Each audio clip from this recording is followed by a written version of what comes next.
4 big stories, 1 incredible journey. Let's jump into the headlines from 1955. Walt Disney's TV show Disneyland just aired Davy Crockett Goes to Congress.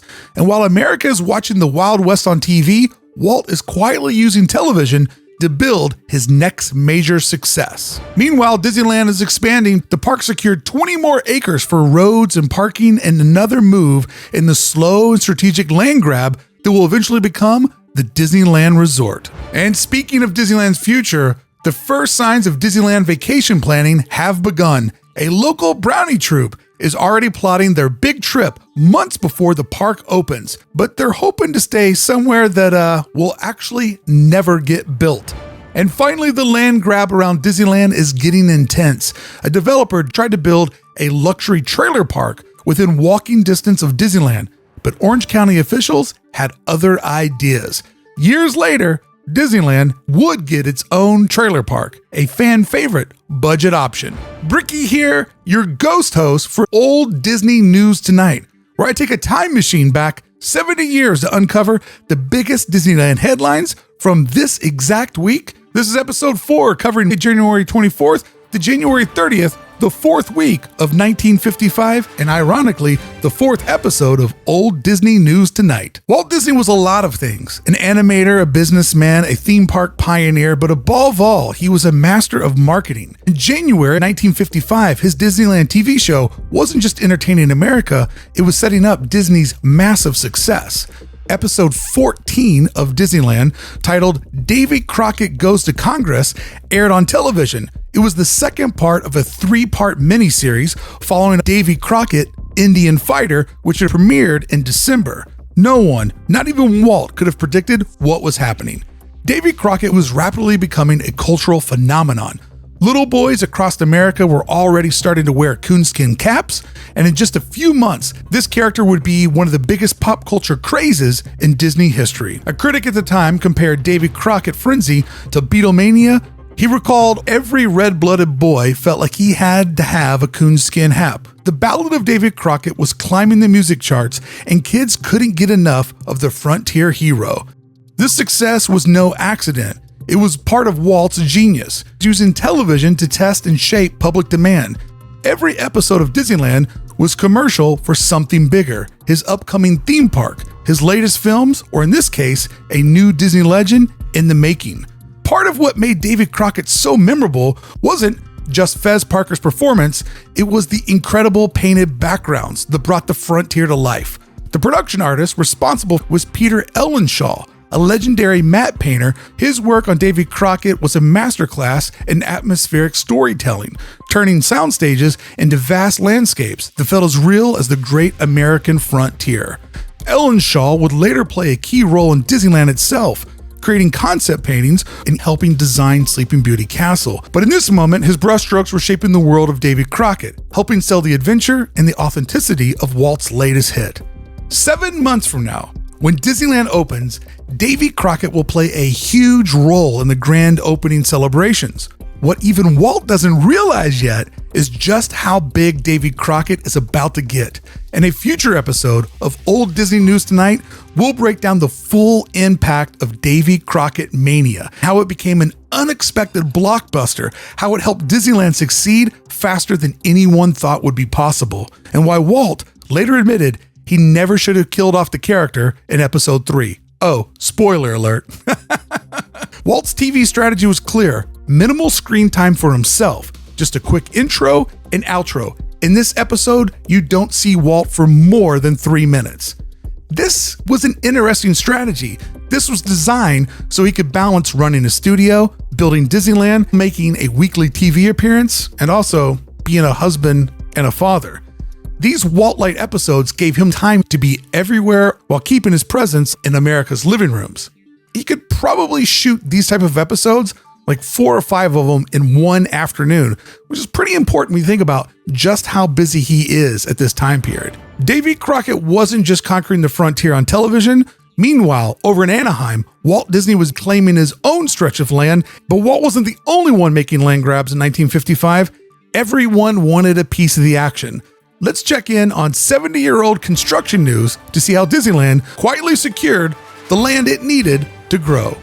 Breaking construction news from 1955. Disneyland has just secured a crucial 20-acre plot of land for a new access road and parking. And while that may not sound exciting at first, this small move was a major step toward what would become the Disneyland Resort. This week in 1955, Disneyland finalized a 20-year lease with an option to buy a 20-acre plot just south of the park between West Street, which is now Disneyland Drive, and Harbor Boulevard in north of Catella. Just kind of that little box at the bottom of the resort. The deal was completed by Anna Lee Marin, acting as an agent for her daughters, Mildred and Anna Clary Marin, who owned the property. I'd love to know how the daughters owned the property, and mom was just the real estate agent. Now let's put this in perspective. Disneyland's original parking lot planned for 10,000 spaces. I mean, we learned that on the first 2 weeks of Old Disney News. Roughly the same size as the entire California Adventure Park today. It was another puzzle in Disney's long game for land acquisition. At this point in history, Anaheim is exploding with real estate speculation. Everyone knows Disneyland is coming, and every business owner, land developer, entrepreneur within miles of the park is trying to stake their claim. Meanwhile, Disney is quietly, piece by piece, acquiring the land to build a full-fledged resort. This newly leased land sat right along West Street, a road with its own deep history. In 1857, West Street was literally the western border of the original German colony that founded Anaheim. Today, you'll know it by a different name, Disneyland Drive. And ironically, it is now the western border of Disneyland. But here's the real impact. While this deal was only 20 acres, it was another strategic step in acquiring the nearly 100 acres that Disney needed for parking and eventually a second park, hotels, and parts of downtown Disney. So this 20 acres is about 20% of the land that they would need. So it wasn't like they could just break the deal with one broker and one family. It was piecemeal. But interesting to note, they're working on this deal at the end of January. The park will open up in 6 months.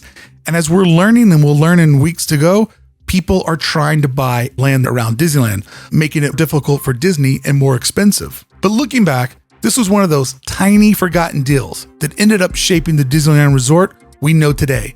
And it makes you wonder just how many more of these small overlooked transactions help build Disneyland 1 acre, one deal at a time.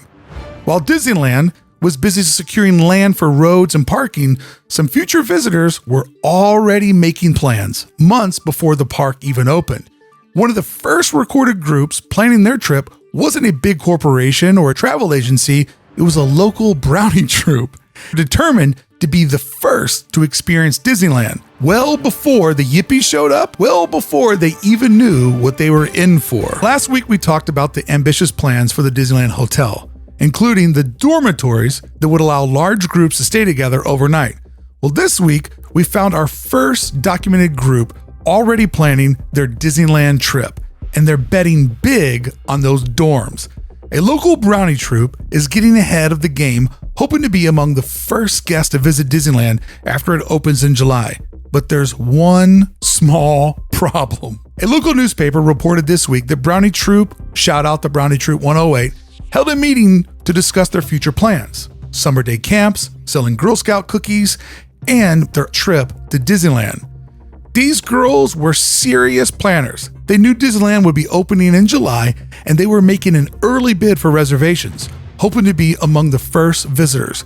But what really caught my attention, they were counting on staying in the Disneyland dormitories, the very ones that were announced last week. This is one of those fascinating forgotten deals, right, of Disneyland history, because we all know the dormitories never actually would get built.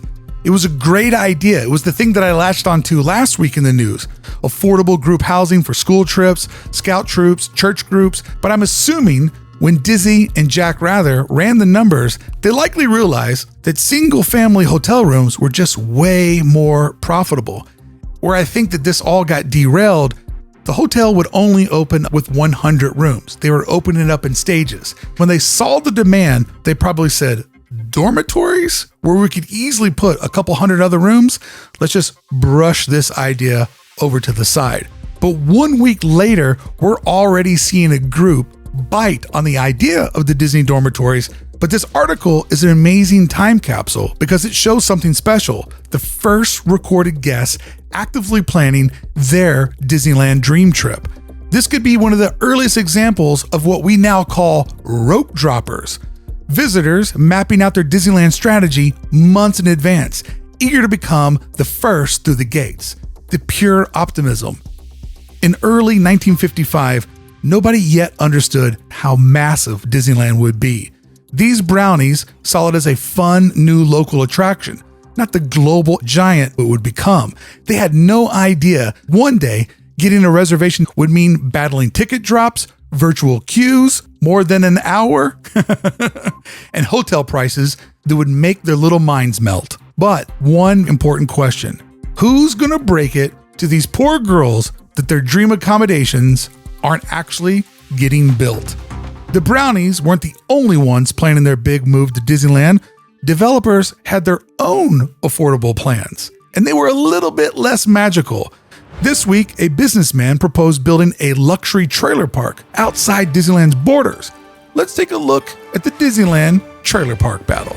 Another week, another real estate battle outside Disneyland. As Walt Disney was scrambling to finish his dream park, developers, business owners, and speculators were racing to grab land just outside of its border. And this week in 1955, a businessman had a plan to build a luxury trailer park within walking distance of Disneyland. But there was one problem: the county wasn't having it. This week, a proposal was brought before Orange County Board supervisors to approve a 120-space luxury trailer park, complete with 16 apartments and a swimming pool near Disneyland. The location? The northeast corner of Midway Drive in the Santa Ana Freeway, which at the time would have put it just a short walking distance from Disneyland's entrance. The city of Anaheim loved this idea. The city's planning commission fully supported the project, seeing it as a great way to bring more visitors to the rapidly developing Disneyland, but the county, not so much. When the proposal hit the Orange County Board of Supervisors, it was immediately met with resistance. The meetings were packed with 80 protesters that signed a petition and was submitted to block the plan. The county's planning commission had recommended rejecting the project, and the Board of Supervisors sided with them. This rejection opened up a bigger debate. The land was part of Disneyland's annexation zone, meaning it might have been under Anaheim's control. So in a move that kept the land rush drama going, the county threw the final decision back to Anaheim, leaving the fate of the project uncertain. This trailer park never got built. Eventually, when they would do the vote, it wouldn't go through, it wouldn't get passed, and it wouldn't happen. But here's the ironic part of this story. Years later, after the Santa Ana Freeway was completed, a mobile home park was built on the other side of the highway. The Golden Skies Mobile Home Park is still there today, on the east side of the highway. Not the ideal location where the original site was planned, that today is the home to several of the hotels. We're talking about where Mimi's Cafe sits, and then there's like 3 or 4 hotels all spread around in that space. Where Golden Skies, a mobile home housing area, sits today, not to be confused with Golden Oak, 2 very different properties, an actual RV park set just north of Golden Skies. But it is currently being demolished after sitting vacant since 2020. Before 2020, it did look like this was a temporary RV park, whereas Golden Skies is more of your traditional trailer park where you have your trailer, you set it and forget it, and that's where you live.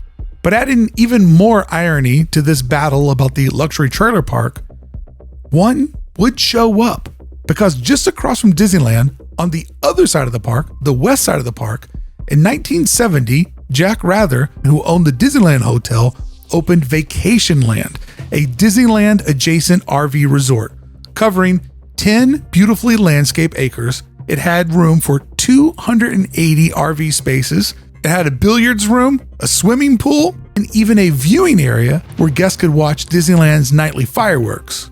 And I don't think you needed the viewing area. I think most people could have probably seen the fireworks from their RV because they were actually closer to the fireworks than the people inside of Disneyland.